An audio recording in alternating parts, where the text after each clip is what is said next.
Valar Morghulis. Valar Morghulis. Promise to be faithful to King Viserys and to his named heir, Princess Rhaenyra. Rhaenyra Targaryen. Of course, a lot of people are drawing comparisons to Daenerys and her rise to the kingdom as well. How is Rhaenyra different, and how is she the same?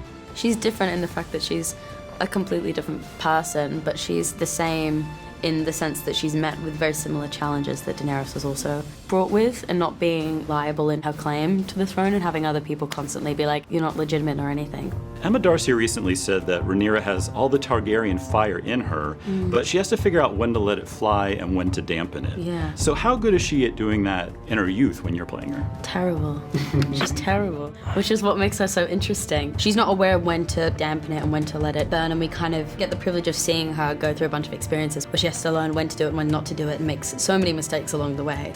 But I think that Emma gave an incredible answer. as Emma always does. As always. Yeah.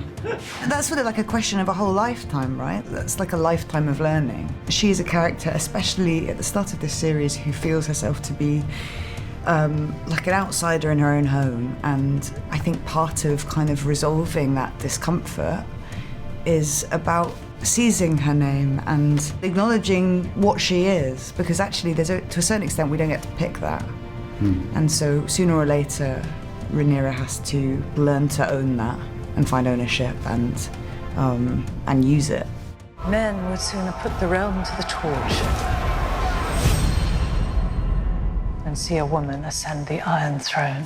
Give us a sense of Rhaenyra's relationship with Alicent. It seems like they're pretty close growing up, but then we kind of see going forward that they end up at odds. Ultimately, their relationship reminds me of Stand By Me. I'm never gonna get out of this town, am I, Gory? You can do anything you want, man.